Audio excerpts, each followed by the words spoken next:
Hello, and welcome to Feed Your Faith, or welcome back. You know, dilemmas are part of life. Every day we have to make choices, and most of them we just take in our stride. Some of them we have to think about, and occasionally we make some choice that has a life-changing impact. Now, some of us feel overwhelmed when choices have to be made, especially when there are lots of them all in a very short space of time. So it's great to be assured that God is on our side. He plays the game of life with us. And in these verses, Paul creates a dilemma, a choice.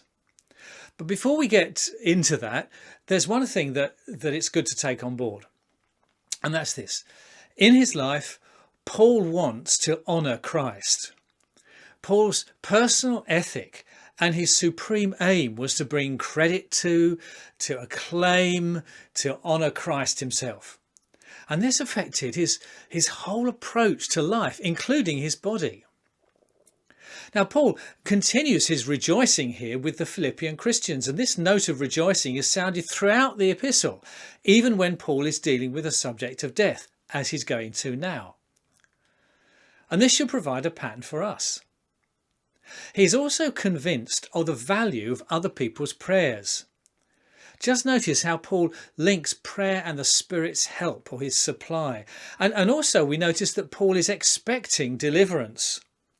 Paul's confidence is in God and not in himself. He knows that all will turn out right if God is in control. And that means he's unashamed to be part of God's family and to preach God's gospel. His eager expectation and his hope are expressed in strong terms. His desire to be unashamed applies both to life and to death. And it's this that leads him to this dilemma, this great dilemma that he faces here. Now, we have to say, of course, this is not a real choice. It was theoretical.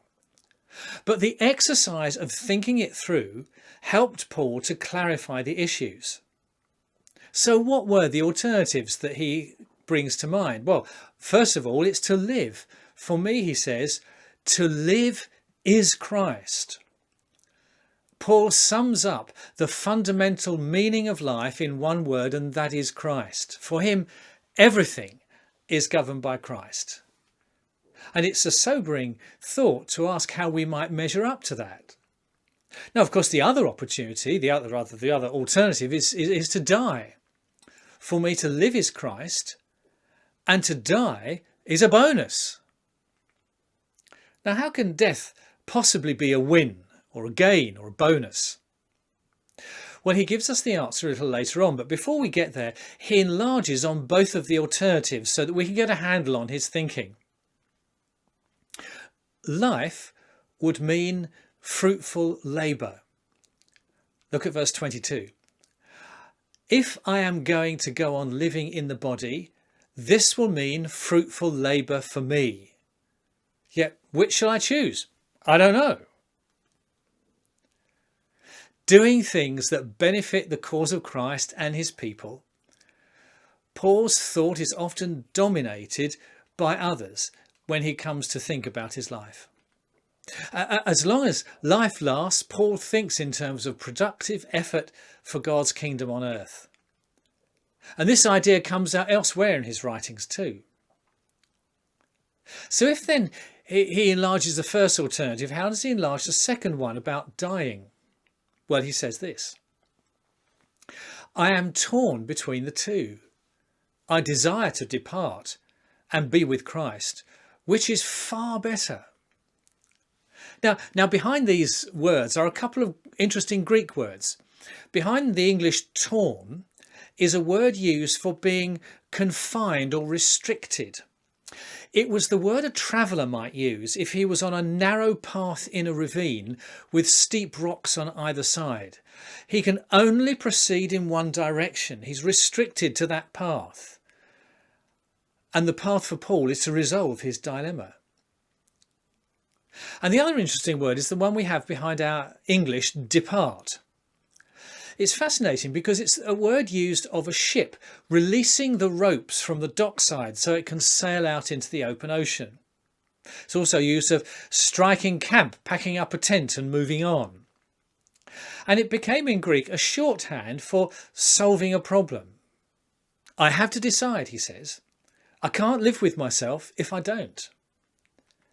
Death means releasing the ropes, loosening my grip on this life.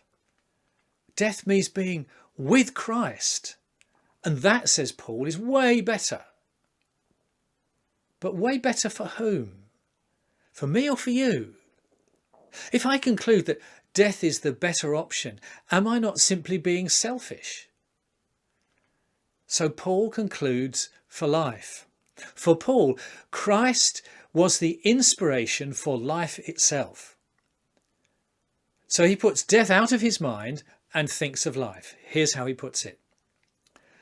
It is more necessary for you that I remain in the body. Convinced of this, I know that I shall remain and I will continue with all of you for your progress and joy in the faith. Guys, I want you to progress and I want to bring you joy in your faith. That was Paul's motive.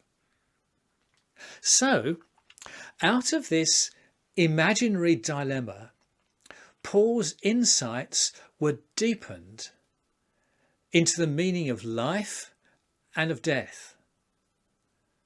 And as we head on into today, or as you go into discussing this, just think about the great things that God has given you that are advantages to walking with him in this life. May God bless you. Well, from here you can like, you can subscribe, and you can click elsewhere to see some more videos from this channel that I hope will feed your faith.